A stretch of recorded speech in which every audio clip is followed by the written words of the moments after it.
On this episode of Second Swing Thoughts, we are covering the top clubs on the PGA Tour this season in various key stat categories like strokes gained.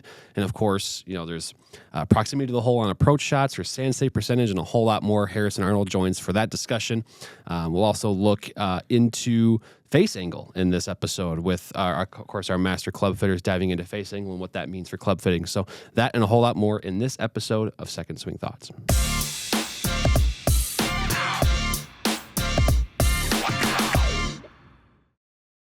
Hey golfers, I'm Drew Mahowald, and welcome back to the Second Swing Thoughts podcast. Sean Bauer with me, as always, and we got another fun one. We are looking at the best clubs of the year in terms of strokes gained. Harrison joins to break that down. We looked at the leaders in various key stats and the gamer that they had, and so diving into that.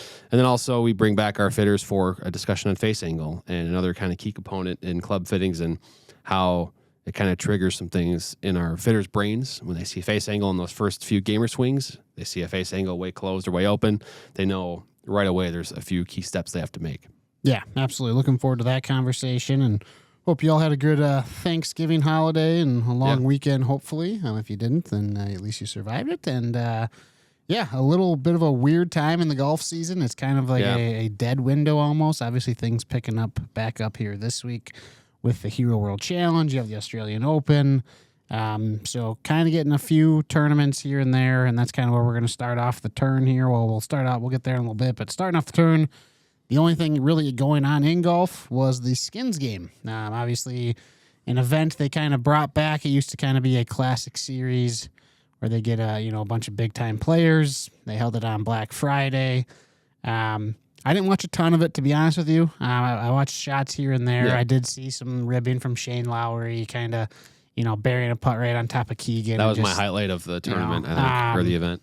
But yeah, Keegan ended up being the big winner. Obviously, he won 2 holes there that I think one of them was for like 4 skins. The other one was for 5 maybe, or maybe it was 3 and 5. So he was the big winner. Tommy Fleetwood had a big win later that kind of got him up on the board. And then there was old Xander Schauffele who got to stand there with a $0 check. That is, I'm so happy they did that. It makes, the average player watching, feel good. Because I'm sure a lot of people watching that, they've gone out and played a skins game or played a game with their friends and they end up as the loser. And now they can relate to Xander Schauffele in that regard. So, but no, I think it's a cool event. I hope they keep it going. I think I was personally, and maybe I just wasn't paying attention, but I didn't realize it started that early. That's kind of what caught me. I think a lot of people were a little confused, like, oh, it's already going on. So that was, I guess, my one qualm with it was like, oh, I missed the beginning because I didn't know it started that early. Yeah, that's kind of how I felt too. Like I was, obviously we celebrated Thanksgiving, and then it was like Friday. I knew there was a football game on that day. There's some college football, and then all of a sudden I saw my social media feed like Shane Lowry, that specific quote there, and said, oh crap, it's already on. So I flipped it on for a few holes. But when you have a toddler running around too, sometimes golf on a Friday in November doesn't get priority there. So, yeah, that's fair. But I think the skins game's good. I wish they would bring back kind of like the showdown where it's 1 versus 2. I know they used to do that. Remember Tiger Woods and David Duval had some fun ones. But I think, anything at this time of the year where you're, make it a little more fun, a little less serious, get to maybe see these players because for most of the season they're so locked in and it's a 72-hole tournament, so do something different. So I do like that. I just wish they would bring back kind of the 1 versus 2 like they used to do. I always enjoyed that one. Yeah, but clearly Lowry's still kind of, basking in the moment as the Ryder Cup winner and making the winning putt, the clinching putt. But no, good for him, right? I think in the same way kind of Keegan gets, I feel like it's probably been a rough couple months for him after the Ryder Cup. So to kind of get a nice little win for him here is probably a kind of a feel-good thing for him at least. Yeah, and Keegan, speaking of Keegan, he's down playing at the Hero World Challenge, and he had kind of alluded to that losing the Ryder Cup was like the darkest moment of his career. So still something 2 months later that's bugging him. And I think he kind of, mentioned that it's not like if you played bad at the Masters, you can just work hard and get there again next year. He's like, to be the captain, you have to be elected. He's like, I might not get that chance again. So be interesting. Personally, he should have just been playing, but, that's time has passed. We've had that conversation many a times. So. We got the Hero World Challenge this week. Of course, Tiger Woods being the host of that tournament. Unfortunately, Tiger will not be playing. Of course, he had another back surgery recently. But he did provide kind of an update. He will not be playing in the PNC Championship, which I know in recent years has really become kind of the signature event for Tiger because he gets to play with Charlie. And I think for us golfers, it's, the first time we get to see Tiger Woods play golf in a while just because his health has not allowed him to play in, the majors or anything. So he's not playing that. He's going to miss the start of the TGL, which that doesn't bother me as much. He said he's hoping to make it towards the end of the year. I do like kind of the more personal look you get into all the guys in that. But and then he wouldn't commit to playing in the PGA Tour Champions. He kind of joked that he was going to play 26 events on each tour, but just said he just got the clearance to chip and putt.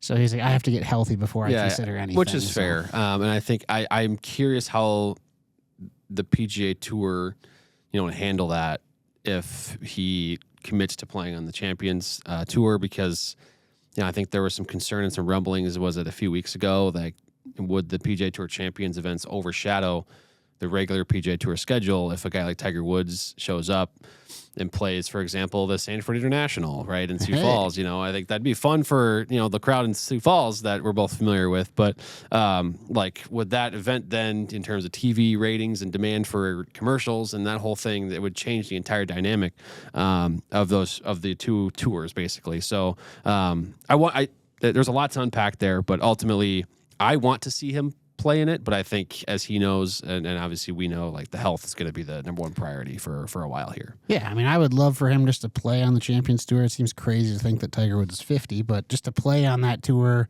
simply to just get his reps in. Because I think if he can be healthy for 72 holes, he's still one of the best ball strikers out there. Where if you just get him, he's just so rusty. He doesn't have the touch and the feel and being in the arena as much anymore. I still think he can compete. I just don't think he can compete to what we all grew accustomed to, where it was it's kind of like Scotty Scheffler now, where it's like every time you're on a Sunday, you're just looking for Tiger Woods' name, and usually it's at the top. But, I think, and we're at a point too, and he's said this before, but it's like he only has a certain number of starts really in him anymore. Yeah. And so does he want to use one on the PGA Tour Champions, or would he rather be a signature tour event, or would it rather be, obviously all four of these majors? So it does kind of make me it rings a bell of when Phil Mickelson had that stint of starting on the PGA Tour Champions, and I think he won a bunch in a row prior to going to LIV, obviously. But he had I'm looking up his results right now on the PGA Tour Champions, and this would have been 2020. He went he has 6 total starts on PGA Tour Champions. He has 4 wins in those 6 starts. So Phil had a brief moment there where he was dominating, and I wonder if Tiger maybe wants to do something similar when he's healthy. As someone who, I used to be a sports reporter in Sioux Falls, and we had a PGA Tour Champions event, the Sanford International, I was really hoping Phil was going to make it, but unfortunately he did not. But so either way, just hopefully Tiger can, get healthy, and hopefully we can see him, maybe at Augusta. But just hopefully you get to see him playing a few times a year would still be awesome. Other things going on in the golf world, we have the Australian Open. Of course, it's being played at Royal Melbourne, which is one of the best courses in the world year after year. And the big news there is Rory McIlroy is playing down there, first time in a decade. Rory said he wants to play kind of the National Opens. Yep. The Australian Open is a pretty big one. They've gone back to kind of the original format. And now the winner gets a Masters invite. So really cool. I think it's good for the game to, Augusta clearly wants their tournament to be viewed as this kind of global event where, golfers from all over the world can earn their way in and earn their invite to the tournament. And so the Australian Open becoming that, that prestige of an event is really cool. And to see McIlroy then kind of validate it by playing in it and living up to his word of, I want to play in all these national opens. That's really cool. And I think national opens should become the premier events. I mean, obviously the U.S. Open and the Open are 2 majors, but then you have the RBC Canadian Open. I always love that event. You've seen the Scottish Open and the Irish Open. Make these some bigger events for your full encompassing fields. DP World Tour, PGA Tour. If there's any live golfers who can, get in currently just based off of exemptions and whatnot, let's do it. Let's have some fun. So that's going on. And then just quickly, the Strixon, they came out with a new iron, the ZXIR. Yeah. A lot of people, we had the swing report on them a few weeks ago. I know they go up for pre-sale on our website on Thursday. So if you're interested in those, that is the date for that. Or you can schedule a fitting as well. Schedule a fitting as well, starting on Thursday. But I know we did the live testing with them. We've done the swing report, and then earlier this week you had the ZXIR versus the ZXI4, which are probably the two most comparable irons within the ZXI lineup. So just curious kind of what you guys saw when you tested those two. Yeah, I think ZXIR is going to be an awesome iron. I think especially for that player that generates a lot of spin, and specifically the player that maybe cuts across on the ball. And because of that, there's kind of a left to right tendency, but also a high spinning tendency where maybe they're sacrificing a lot of distance because of that. ZXIR is going to be a really, really good iron for that player. It's, the sweet spot is a little bit lower, or kind of the perfect center strike location, tiny bit lower. And that helps with, if you're a player that maybe this is lower on the face as well, way better performance retention when you do that with the ZXIR. So, and also the new alloy material, a lot softer for a game improvement iron. So, there's a lot of really good benefits from it.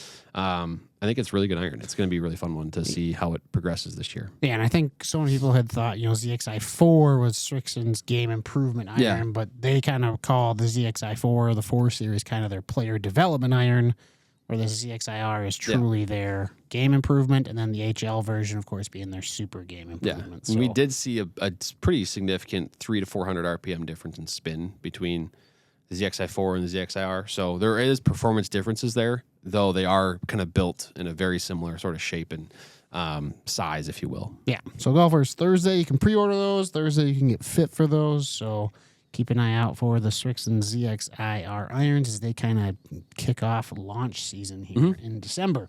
But yeah, that wraps up the turn, and now we're going to head into a special section here with Harrison Arnold, Master Club Fitter, fantastic player. We didn't have a PGA tournament to break down the individual what's in the bag, so we thought, well, let's look at the season long, look at the statistical leaders, and kind of look at the equipment they used. Yeah, we just kind of highlighting some of the equipment that put guys at the top of statistical categories, whether it be driving or putting or anywhere in between. We do talk about Scotty Scheffler a lot in this segment because he is on the top of several categories. But just fun to kind of see what equipment is working, and actually a lot of it is prior to 2025 being launched. So this is Harrison and myself diving into the best performing clubs in 2025.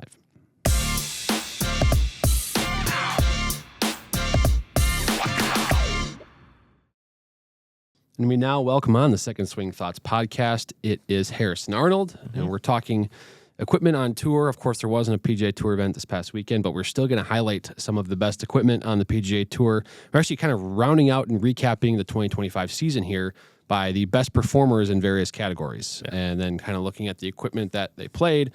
And so I think we'll start off the tee. I mean, that seems like the most basic place to start, Harrison. We'll go right off the bat in terms of strokes gained. I know that's going to be a lot of the discussion today. Strokes gained off the tee. I know there's the perception of some of these guys, Rory McIlroy and Scotty Scheffler, as really, really good players off the tee. Pearson Cootie is actually our leader with 0.789 strokes gained per round off the tee. And he was playing a TaylorMade QI10 as Rory and Scotty were. So there seems to be a lot of momentum this year on the TaylorMade QI10 side of things. Yeah, I mean, firstly, what a great year it has been on the PGA Tour. We've had so many young guys come through and kind of break through. Yeah. Some good rookies that kind of done some good stuff. Like Sami Välimäki lost 2 weeks ago, I think it was now, right? We just kind of broke out. First Finnish player to win on the tour. So it's been really cool. But yeah, Pearson Cootie gaining pretty much gaining 0.8 shots over the field is pretty big. And I think it's a pretty good indicator for, breakout players for next year by looking at this year's stats, seeing if there is an outlier like someone like Pearson Cootie, who's at a okay year, like pretty mid-table, I'd say.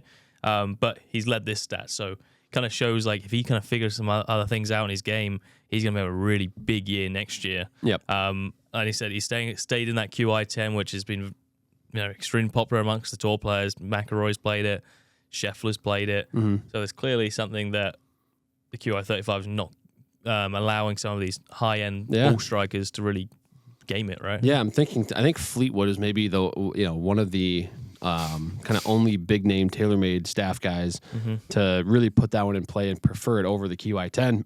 But nonetheless, Pearson swings it really fast. Obviously has a lot of power to him. Yeah. So the QI10 allows him to kind of harness that and deliver some really good tee shots. In terms of accuracy now, Takumi Kanaya hits 74% of fairways, which is a remarkable number. If you think about, there are some courses that are a little more generous, some that are a little tight off the tee, but nonetheless, that's a remarkable number. He is playing a Ping G440 LST driver. I think I'm not surprised in the slightest that a Ping driver is in the bag of the most accurate player off the tee. I know G440 has been a huge hit among second swing fitters in driver fittings. Yeah, I mean, for the low spin category, I think the Ping drivers knock out the park. They are the straightest drivers out of all of them. They're just so much more forgiving on miss hits than any other models. And that mainly comes down to their spin retention they have on the driver. On miss hits, especially just around the face, just keep the spin a little bit higher than other models. Like if we're going to compare that to a QI35 to a G440 in a bay, what we'll see is that they might give you some pretty similar numbers when we're striking them well, but for someone who has a few more missed strikes than the next person but needs to bring that spin down, I'm always going to be leaning towards a G440 in LST in the fitting bays over a QI35 LS because I just know how much more forgiving that is. And it's great looking at numbers and a fitting and on a screen, but we got to think about real life on-course situations. How's that going to impact you, right? I think one group of golfers I wanted to ask about too are we've had a large influx of players the last, basically since kind of COVID time era, with a lot of younger people, that are maybe they were athletes in college or high school athletes who have picked up golf. And they have some athleticism and some speed still, but maybe haven't been able to harness it quite yet. And maybe they generate a lot of spin or they cut across the ball quite a bit. Yeah. It seems like G440 LST would be a great option for that player to maintain some of that spin, but still provide some forgiveness. Yeah, for sure. And it's also worth noting, so he hit 74% of fairways, but he's still hitting at 292 off the tee. That was his driving distance for the year. So short. In comparison to some of the big hitters on tour, is kind of what we'll get on next to with Ultra Potgaiter. But he's still getting it out there. But for someone like him, he's probably thinking, well, I'm not going to be the longest on tour, so where do I get my advantage? So his advantage comes from I'm going to make sure I hit the ball really straight. Yep. Exactly. And so kind of getting into, as you alluded to, down the longest player in terms of average driving distance here, Aldrich Potgaiter. I think it's Potgaiter. Yeah. He's a South African. I believe he got his first win this year playing a Titleist GT2 driver. So a driver that, I think you would call it in this high MOI category. It's not the low spin model of the GT lineup, but clearly delivers enough ball speed for players if it's going to be in the bag of the longest hitter on tour. Yeah, and that's actually a combination. So he's playing the GT2 with a Ventus Black 8X, I believe it is. So not a lot of those in bags, for the driver. So we're not going to be fitting a lot of those, but high speed players can really benefit from a high MOI stable head like the GT2. Just because you swing it quickly doesn't always mean you need a low spin driver. I think he gets 190 miles an hour ball speed on average this year, so really high ball speeds. But so he needs something that's just stable. He's not chasing distance or anything. He's got plenty of speed, plenty of clubber speed, ball speed, but he needs a driver that's going to be really stable. So when he's on the golf course, he can kind of just give it a rip. And with the extremely stiff shaft of that Ventus Black 8X, is keeping him in the right launch and spin conditions. Yeah, basically, he can step up to it, rip it, kind of send it, if you will, and he has a little bit of stability in that driver, knowing if he misses it slightly, he'll still get a good result. Especially when he hits it off center or at that sort of speeds. If you hit it off the toe at those sort of speeds, it's going to be even more exaggerated than what our golfers see on the weekends, right? So it's the same kind of thing, just way more exaggerated because of the extra speed he has. So getting into approach play now, of course, this is where you see one name in here a couple times. It's a name that you probably recognize, Scotty Scheffler. Who's that? Scheffler, guys won a few tournaments the last few years. I must have missed that. Yeah. So and that's actually staggering if you think about it this way. So the leader in strokes gained off the tee, Pearson Cootie, was gaining 0.789 shots per round. So basically over the course of a 4-round tournament, he's gaining basically 3 shots on the field off the tee. Yep. Scotty Scheffler was 1.2 .29 shots per round on approach shots only. Remarkable to gain that much. So if you think about it over the course of, a 4-round tournament, he's basically, that's 5 shots right there. He's got over the average tour player. Crazy. Yeah, Scotty Scheffler's got the P7 TW, basically TaylorMade blade set, kind of co-designed with Tiger Woods when he first joined TaylorMade. And then he's also, for what it's worth, leading in proximity to the hole, average of 33 feet 4 inches. Remarkable stuff from Scotty. Yeah, and I think that's a stat right there. That last one you just said, that we watch them on TV and we go, oh my god, here so close every single hole. Well, he's leading on tour and it's only 33 feet from the hole. Go paste that out in your living room right now and figure out what that is. It's not as close as what you see on TV every week, right? So it's pretty incredible that he's number one and it's that far away. In your head, you might just think, 15, 20 feet. That's probably what they're doing. Inside 100 yards, 150 up, yeah, maybe. But we're encapsulating everything here. Right. And it's also worth knowing that he only plays the P7 TW's 5-iron through pitching wedge.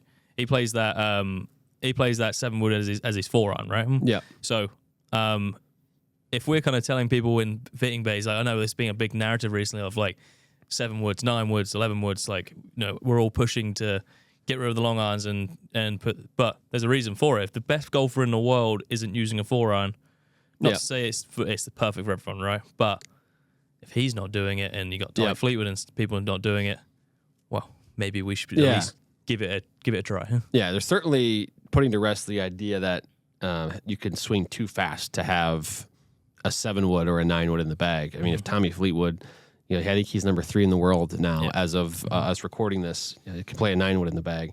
And yeah, Scotty has been kind of alternating. He'll put the 7-wood in the bag. He'll maybe sometimes swap that out. I know he plays Strixon. I think it's ZI. That's right. He does play. Sorry, I got a bit mixed up there. 85 utility irons. Yeah, he plays the utility iron as his 4-iron, not the 7-wood. On occasion. I think he flips them out. He has a 7-wood he throws in there. No, you're right. But either way, the guy clearly knows what he's doing on approach shots. And I know there was, we kind of referenced it a little bit already, but the interview or press conference Tiger Woods had prior to the Hero World Challenge this week, he made some really fun comments about Scotty and how much control he has over the golf ball and on his iron swings, basically. So he does it with P7 TWs and I believe X100 Tour issue shafts as well. So clearly a guy like him can handle that. Not a lot of players can. In terms of green regulation percentage, Michael Thorbjornsen leads at 73.5%. Again, another, if you think about it, 75% of the time, basically, he's putting for birdie. That's pretty darn good. He's also playing TaylorMade irons, but he's got the P7 MC irons, so more of a cavity back look there for Thorbjornsen. Yeah, and he was only a couple feet out sort of in proximity than what Scott Scheffler was. So it's actually quite an interesting stats when we kind of dive into stats, right? And you're kind of looking at some of them are misleading, some of them aren't, but some of them are really good indicators of who you think might break out in the next couple of years, because Thorbjornsen in driving, for total driving, which is accuracy plus distance, he's number 1 by a long way. And then he's obviously leading green and regulation.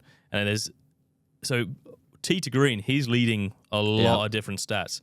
I think he finished about 60th, 70th on the order merit this year. So pretty good year, but it's a good indication of okay, if he just gets I don't know what it is. I don't know exactly what stat it is, but I would assume it's it's going to be a putting thing or something. Sure. He starts rolling the rock. He's going to be... Well, that's historically what it is, right? The guys that hit our tee to green so good, they find the week where they make a bunch of putts, they typically win, and he seems to be a good candidate there. So quickly on irons, one thing too, in terms of these, the P7 TWs obviously are kind of a muscle back blade. I imagine you don't fit a ton of those.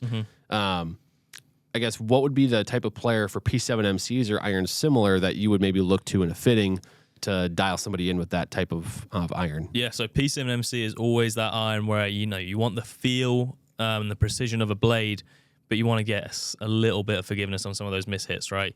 Like P7 TW is strictly elite ball strikers, won't fit too many people into those. P7 MC, okay, if we got a low single digit handicapper coming in or a plus figure, that's going to be one of those options that we're going to be trying, especially if they're looking for that precision.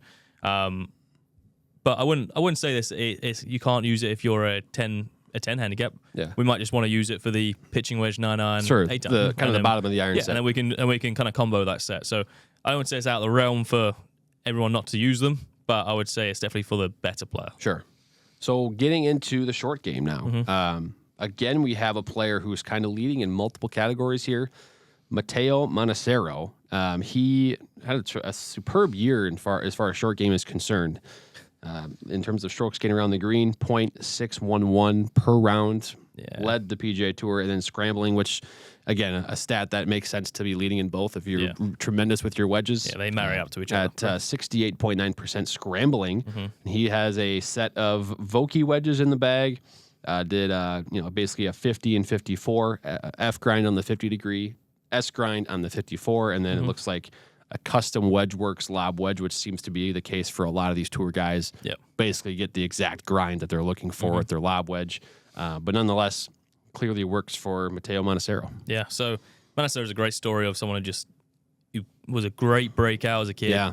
Lost his tour card, got his tour card back. He played, I think 2 years ago, he was playing on the Challenge Tour. I want to say he finished top 5 in the All-American and got his European Tour card back, and then he got on the PGA Tour through the promotions and stuff. But I mean, it's just great to see him kind of playing well again, right? But yeah, so when looking at his stuff, just a varied. I mean, it's going to be the same for all of them, but all of these players who are elite around the greens have varied grinds and bounces for different purposes. All of them are going to have the WedgeWorks, which is a specialty program from Titleist where you can they basically just have more grind and bounce options. Yeah, there's options to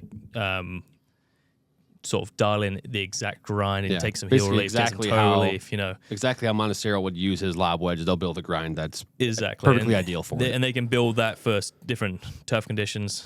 So it's all really just about matching up turf condition to the type of shot types that you play. Do you open the face? How much of the face do you open? Do you like to hold it low?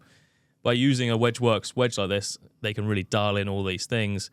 And it's clearly working for Manacero because getting up and down nearly 70% of the time, no matter what condition it is unbelievable. It's a great way to keep a score low is to scramble at a rate near 70%. So in the sand save department, Michael Kim is the leader, over 71%. That is phenomenal.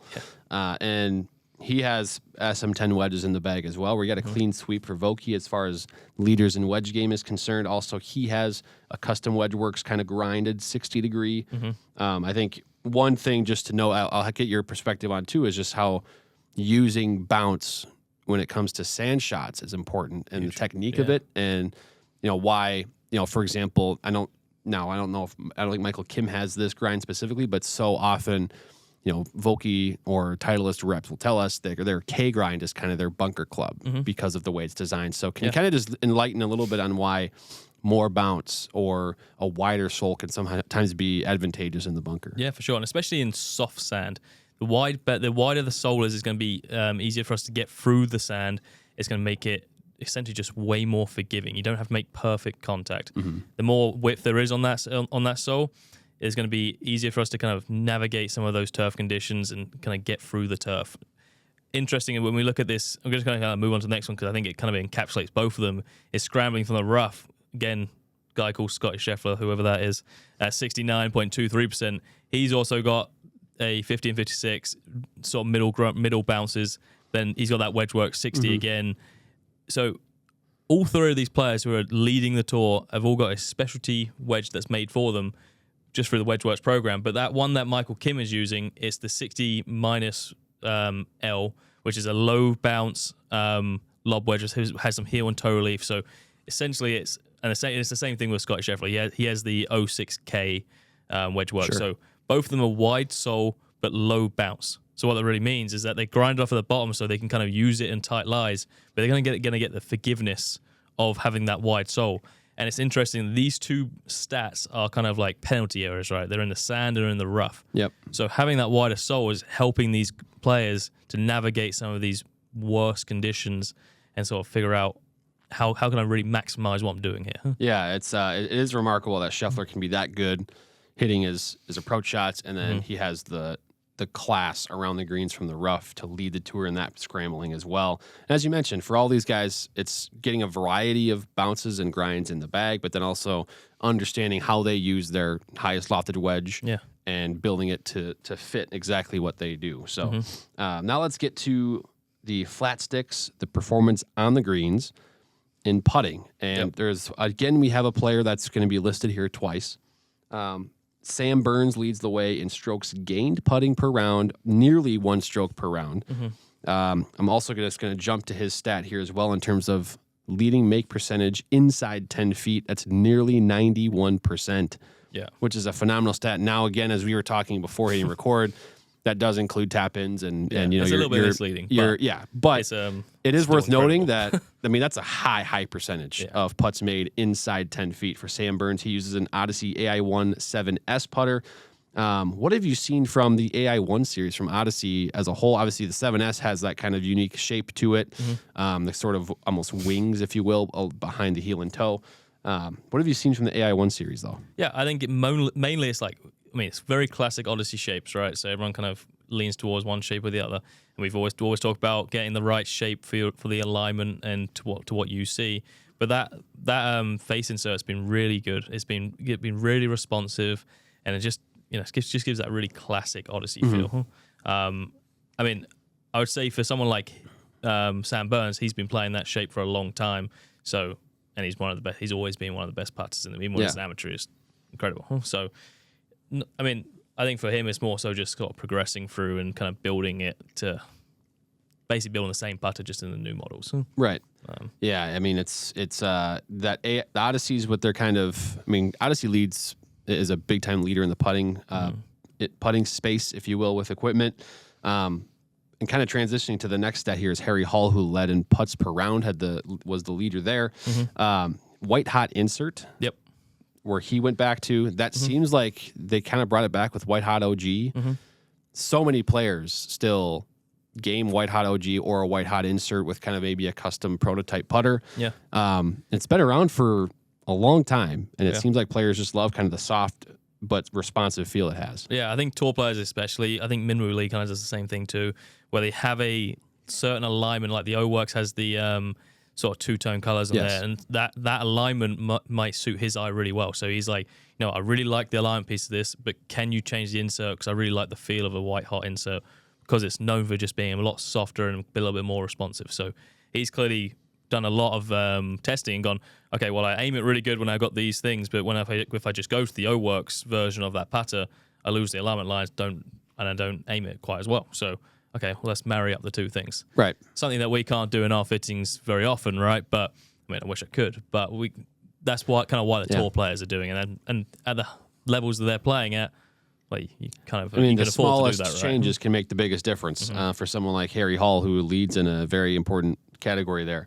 And lastly, then, too, we'll cover lab here as well, because Ricky Fowler is the leader in 3-putt avoidance, which, you know, I would love to kind of see the difference in 3-putt avoidance for someone like Ricky Fowler and someone like me, even. Yeah. I'm sure I think the difference between him and bottom of the tour, so I think he had, so his 3 putts for the year were only 17 for the whole year. So pretty crazy, right? Yeah. He's using the lab, the original DF 2.1. So extremely stable putter. He was using the Jailbird Cruiser for a while. So he's someone who really cares about lag putting, distance control. You know, with that putter, you can kind of get away with a lot of missed strikes just because the zero torque technology kind of gets in the way. It's when we're doing a fitting, that is something that I look at with someone. It's a question I'll ask someone. How's your lag putting?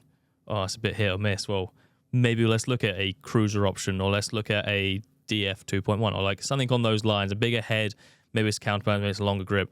We want to make sure we find something that you can control your distance with a lot better than what you're currently gaming, because that is the number one stat that is the easiest to improve through strokes gain, is this 3-putt avoidance. So if you don't 3-putt, your strokes gains goes through the roof. Right. And I think if we're looking at him, so he had 17 for the year, dead last on the tour was, not to like just out anyone, but like Isaiah Slinder was dead last in that category. I think he had 68 3-putts. So quite a big jump between him and him. I think Isaiah Slinder missed the top 100 by about, I think, 6 or 7 spots close, out, something like that. So it's pretty close. But when you break it down to that, well, that's just 3 or 4 3-putts from the year. You know? Right. So it's a very, I think that's why I wanted to highlight that stack. I think it's very important to, you know, if we can find you something, great. If we can find something that we aim great, we can get you rolling on the right lines. But we got to be able to control our distance very well. Right. So if you're in a fitting with us and you're saying, this putter, I really like how we found something that you aim really well, but it just feels a little bit too light, feels a little bit too heavy, something like that. Tell us that, because then we can find a lot of the time they'll have a counterbalance version of this, or we can put a counterbalance grip on there and try and find the best solution. And this is where it's also important too, and knowing how, where your putts are coming from on the golf course. You're going to hit a majority of your putts anywhere from, probably over 25 feet and then within probably 4 or 5 feet. It's definitely got to be over 33 feet, because that's what's right, exactly. So you're going to be facing a lot of long putts and a lot of really short ones. Those are the ones to make sure that you can make. And to be a leader in 3-point avoidance, you have to be good in both of those areas. Ricky Fowler clearly is with Labs.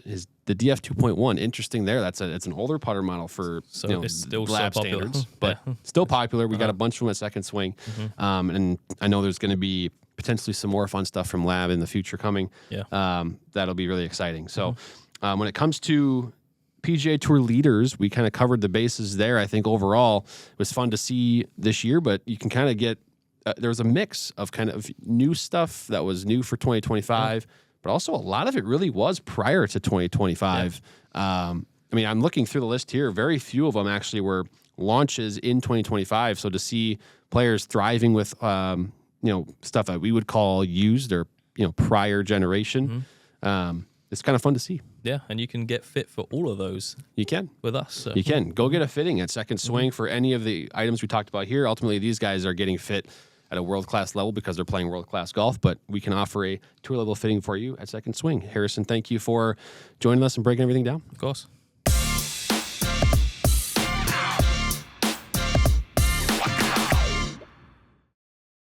And that was myself and Harrison going through the top stat leading clubs of 2025. I guess, what did you notice, or what were the big stats that kind of caught your eye in the clubs that were being used to lead the way there?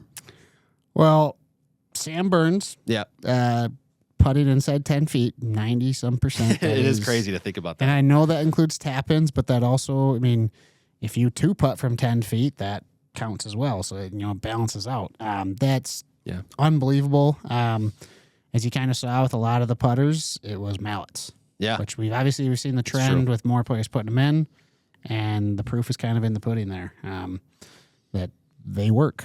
Ricky Fowler, obviously he's played mallets for a long time now, but 3-putt avoidance. So thought that was interesting. And then, I did think Aldrich Pokeeter leading the tour in driving distance and then playing a 2-head on the Titleist GT. Obviously, you think distance, you're thinking low spin, but that guy swings it so hard, as I think Harrison alluded to. He just needs more stability. Yeah. So that's why he went with the 2, but that also speaks to the 2 model, that it provides an optimal spin window even for you very fast club speed. Yeah, I think we're getting to a point, because even the QI10 driver, not the QI10 LS, in the similar way was beneficial for Pearson Coody and Rory McIlroy and these guys that can hit the ball a long ways, and wanted to play that QI10 shape and look to it. But they didn't go for the LS or lower spin head like a GT3 would have been too. So we saw that. And then the other takeaway I had too is just how really none, with the exception of maybe G440 LST, was kind of a 2025 launch per se. Yeah. In the bags of these kind of leading stat GT2, which GT2 is technically late 2024, but it's new inline 2025. Sure.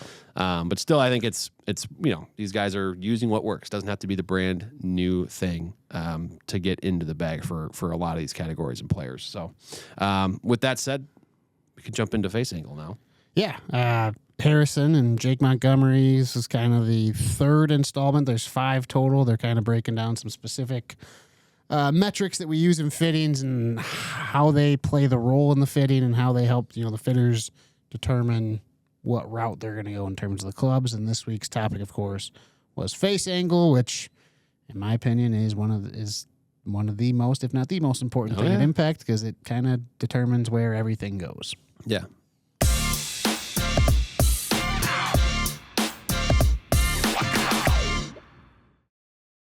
Hello, golfers. I am joined by Master Fitter Harrison Arnold here. Today we're going to be talking about face angle and how that is going to be an impact on your club fitting.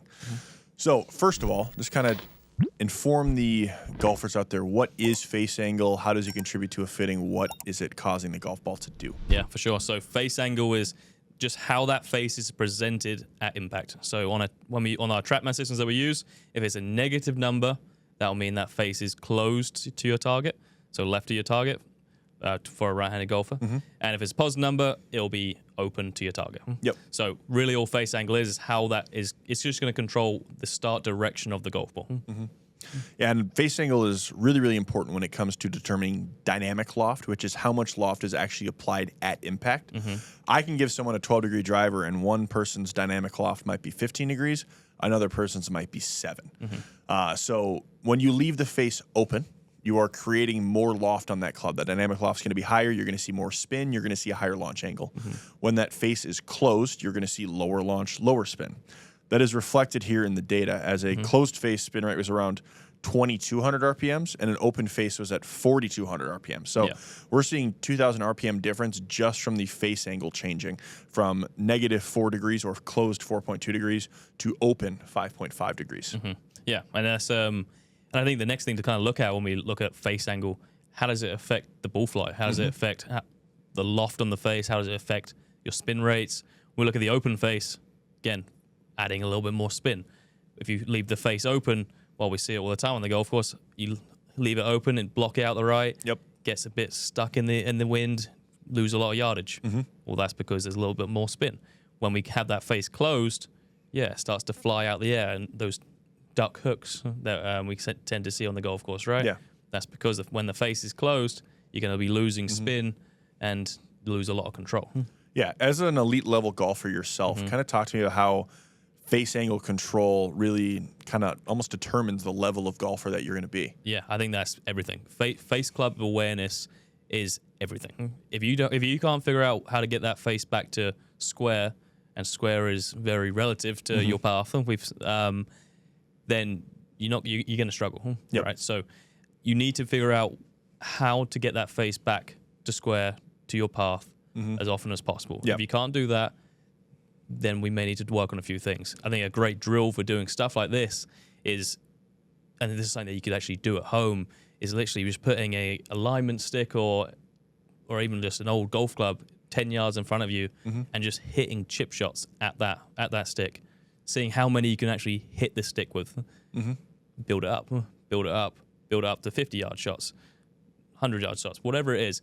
Because if you can't hit it from 10 yards away, then that's just determining where that face is pointed, right? So I think it's a good way to kind of start, especially in the wintertime where golf courses are starting to close down here now in Minnesota. So as a drill for the winter, might be really handy. Yeah, absolutely. And you said square to your path there. That's a very important factor here because you can have a 0.0 degree or perfectly square face and hook it off the planet left or slice it way right, depending on what your club path is. For sure. Like we said in the club path video, ideally your face angle is half of your club path. So if you're swinging across your body 4, you would want it to be -2. If you're swinging inside out 4, you'd want it to be +2. Making sure that that face is just square to your path is going to make sure that it's starting on the right line to then match the curvature of your club path there. If you were to take lessons and your face angle changes, do you think you need to get refit completely, or do you think a couple tweaks to the driver or iron set would be plenty? Yeah, again, I think just a couple tweaks would kind of be there. Yeah. I think definitely come consult one of our master fitters, like someone like yourself, to kind of get the right knowledge behind that. Wouldn't just go messing around with it just on a whim. But I think that is very beneficial to come in, see one of our master fitters and say, hey, I've really changed how I deliver the golf club. I think I could do with making a few adjustments to this. What do you think? Yeah. And I think it's important to understand. I think if you could speak a little bit here to talk about gear effect. One of those buzzwords we hear a lot in golf, right? Explain to viewers on how face angle directly correlates to gear effect, and maybe just explain it, let's make it a little bit more simple. Absolutely. So gear effect is really just going to be the spin axis of the golf ball. I'll try and send our editors a good demonstration here to kind of pull up on screen. Would be helpful. But spin axis is basically the side rotation of the golf ball. The golf ball is never going to completely spin sideways or completely spin backwards. I mean, if you have 0 path and 0 face, it will just completely spin backwards. But if you have any kind of club path or face angle, open or closed, positive, negative, you're going to see a bit of side rotation mixed in with the backwards rotation of that golf ball. When you hit it on the toe portion of that club for a right-handed golfer, the gear effect is going to cause the spin axis to be more left biased. It's going to have more left side spin along with that backspin. Same thing if we hit it off the heel. We're going to see more right bias, right side spin out of a heel shot. Typically, as we said in other videos, if you are across the ball, your heel is going to get to the golf ball first. One, your path is already moving the ball in a rightwards motion, and then that heel is just going to kind of accentuate that. Vice versa with the toe. If you're in to out, the toe gets there first, then we're going to see more side spin to the left. That is why anyone that misses with the slice, they know if you hit it in the heel, very, very bad things happen. But if you catch one a little toey, you really can get away with it. Yeah, for sure. For me, myself, as someone that hits a draw, if not snap hook, if I catch one heely, I'm really not too upset about it because it's going to fight all that left spin I'm already putting on it. Yeah. So really, when that ball hits the toe, it's essentially basically accentuating that face, that closed face even more, right? So I think a good way to think about that is if we bang out the heel, it's going to open the face even more, and that gear effect is going to make that ball deviate offline even more. Same thing with that toe. 100%. Well, I hope this has been some very helpful information for you guys. If you have any questions or you want to work with a fitter like ourselves, visit any one of our many locations. If you want to work with a fitter online, just go to secondswing.com.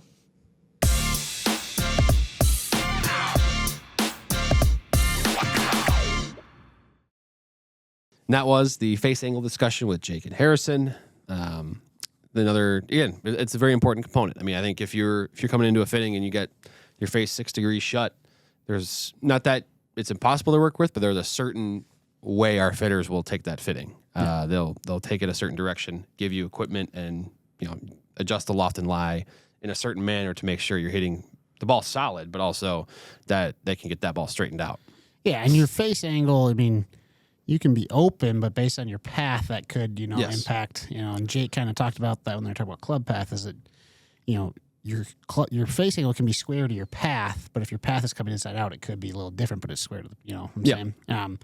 So it's just more is going to determine where that ball's going, obviously, but as someone who tends to swing with an open club face, I have had to work very hard on my face angle. So, and I've always had an open face angle at impact, but in the last few years, my path has been what's changed the most, and now I'm able to kind of almost hit a draw, but my ball has always started to the right, and now it's a matter of it's actually turning sometimes too far back to the left. Because you're a little in to out on the club path. I'm out to in. So then when I come through with the open club face on top of that, that's where I just have these massive misses to the right. That's the science of it, though. I mean, face angle, club path, ball speed, spin, launch, that stuff all matters, but the actual swing mechanics is where, we're not, at Second Swing, we're not doing teaching of the swing, but you will learn a lot about the swing with the face angle, club path, face to path numbers that you generate on your swings in TrackMan. Like that,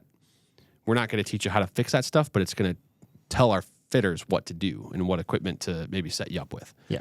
So very cool stuff there. It's always good to get their insight. Yeah. So that was there. And then they have lie angle and land angle, I think, are the last two installments in this little series. So they'll be coming out the next couple of weeks here leading into kind of 2026. Which I mean, it's really good insight from them. I mean, these guys do hundreds upon hundreds of fittings a year. So we'll have that coming up on the Second Swing Thoughts podcast. What else we got coming up on the YouTube channel and what's kind of been publishing this week? Yeah, YouTube channels, we're kind of in the middle of sort of a transition period as we get ready for the big launches of 2026. We're doing a little bit of that stuff now, but we just posted, I think, as you alluded to earlier, Strixon ZXi R versus Strixon ZXi 4. And then we also did a big time fairway wood comparison. I think this year the big value fairway wood was Cobra Dark Speed. DS Adapt is going to take the place of that. We did a comparison on Monday there, and then we've also got some stuff in the works the next couple of weeks. Stay tuned. We spent some time with Aaron Badley down at the Scottsdale store. That'll be fun. So he did some pretty. You want to talk about a good putter? Yeah, the guy is one of the. I mean, he's one of the top, I'd say, 20 or 30 putters that's ever lived, and so to watch him hit putts on TrackMan was very fun. And then we also did a What's in the Bag segment with him too. That'll be on the YouTube channel. So stay tuned for that. Yeah, and on the Second Swing side, it is Cyber Week. Obviously, we had Black Friday last weekend, Cyber Monday. Well, Cyber Monday savings have been extended all the way until Sunday. So if you're looking for, a new driver, we got Titleist TSR2, Mizuno ST Max 230. If you're looking for irons, TaylorMade Stealth. We got lots of great options going for great prices. And then we've also thrown a 10% trade-in bonus, so you get 10% more on your trade-ins that you can use towards a Cyber Week deal. So big time savings, great time of the year if you're looking to upgrade. So Cyber Week, reward yourself. It's we're getting to the holiday season. Treat yourself. Trade in your old clubs. Yeah, treat your favorite golfer too. Exactly. Yeah. So, it's a great time to be looking at some deals at Second Swing, and we'll take care of you if you need questions or have anything you want to know about a particular club. Of course, our team of fitters is totally and readily available with the chat feature online as well. We'll get you dialed in. Yeah, and that wraps up this episode of the Second Swing Thoughts podcast. As always, make sure you hit that subscribe button here on the YouTube channel and follow and subscribe to us on your favorite podcast platform. And Drew, we'll see everyone back here next week. I think we're going to start looking at some of the clubs of the year. Yes. And perhaps down the road, we might have Mr. Kevin Kraft join us for a look back at his clubs of the year. We'll get Crafty back on. Stay tuned. We'll see you back here next week.